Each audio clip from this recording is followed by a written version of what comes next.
आपने जीवन में हो सकता है अनेकों कंफ्यूज्ड शख्सियत देखी हो, एक से एक कंफ्यूज्ड इंसान देखे हो, एक से एक ढक्कन देखे हो, लेकिन ऐसा ढक्कन आपने अपनी जिंदगी में कभी नहीं देखा होगा जो कब क्या बोल देता है कुछ पता नहीं है। आपको बहुत अच्छे से पता होगा मैं किसकी बात कर रहा हूं, आप समझ गए होंगे। वो है संजय राउत, जो महाराष्ट्र के अंदर बैठ के इस तरह के बयान दे जाते हैं कभी कभार, जो कंट्रोवर्सी क्रिएट कर जाते हैं, जो अश्लीलता परोस जाते हैं, जो गंदगी परोस जाते हैं, लेकिन उसके बाद भी इनको पछतावा नहीं होता। इनको लगता है इन्होंने जो कहा जो करा वो ठीक है, क्योंकि ऑब्वियस सी बात है, ये तो कहते ही हम तो ऑफिशियल गुंडे हैं, हमारी शिवसेना पार्टी तो गुंडागर्दी के लिए ही बनी है।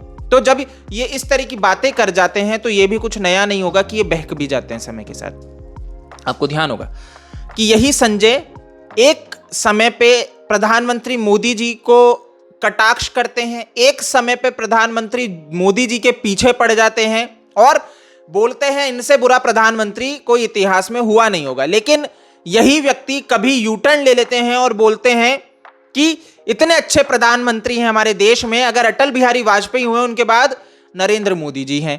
तो अब आप सोचोगे भाई ये एकाएक क्या होता है, ये समय के साथ ऐसे यू टर्न क्यों लेते हैं? क्योंकि बीच बीच में बहुत बार ऐसा हुआ।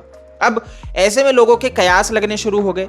लोगों ने कहा कि जहां पे ये महाराष्ट्र में गंदगी चल रही है वापस से इनका गठबंधन हो सकता है, क्योंकि शिवसेना पार्टी उद्धव ठाकरे के लिए दिक्कतें बढ़ रही है। आपको ध्यान होगा अभी रिसेंटली उद्धव ठाकरे ने भी ये कहा, ये बीजेपी पार्टी के जो मंच पे इनके साथ बैठे थे, कांग्रेस पार्टी के बैठे थे, तो उसमें इन्होंने एक ये हिंट ये भी दे गए कि आगे जाके जो है हमारे संबंध हो सकता है बन जाए।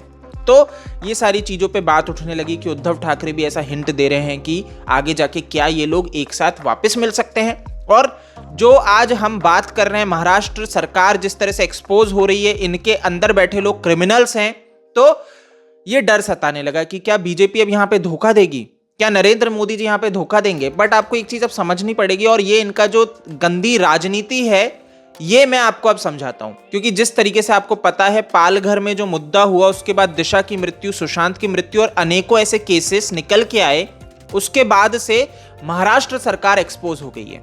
महाराष्ट्र सरकार बहुत बुरी तरीके से बैकफुट पे आ चुकी है, इनकी सिट्टी पिट्टी गुम है। तो ऐसे में अब इनके पास एक ही हथियार बनता है, और वो ये है, क्योंकि देखिए जनता क्या है, आज समर्थन दे रही है किनका? प्रधानमंत्री मोदी जी का। इनकी हालत खराब हो चुकी है क्योंकि इनके सारे जो हथकंडे थे, क्राइम्स थे, वो एक्सपोज हो रहे हैं धीरे धीरे। तो इन्होंने अब नया हथकंडा अपनाया है कि सीधे जनता के दिमाग में ये डालो कि हम गठबंधन कर सकते हैं किसके? बीजेपी के साथ। यानी कि अगर आप हम पे भैया कीचड़ उछाल रहे हो शिवसेना पार्टी पे, तो आपको पता होना चाहिए बीजेपी उसके साथ ही मिलेगी। तो अगर आप उसको समर्थन दे रहे हो तो आप पीछे हट जाओ। अब आप देख लीजिए कि बीजेपी को यहां पे नुकसान पहुंचाने के लिए, नरेंद्र मोदी जी को नुकसान पहुंचाने के लिए ये बार बार रुक रुक के इनकी प्रशंसा कर जाते हैं। लोगों के दिमाग में ये फीड करने की कोशिश करते हैं कि भाई मोदी जी तो अब उद्धव के सहारे ही हैं, लेकिन ऐसा नहीं है। आप समझिए, यहां पे बीजेपी बहुत अच्छे से क्लियर करी अपना स्टैंड, बोलती है कि कोई भाई वही नहीं है सीन कि हम इनके साथ गठबंधन करेंगे, हम मजबूत विपक्ष रहना स्वीकार करेंगे, लेकिन अब इनके साथ नहीं जाएंगे। तो ये एक ऐसे संकेत हैं जो क्लियर करते हैं कि मोदी जी बिल्कुल भी मूड में नहीं है इन लोगों को एंटरटेन करने के लिए।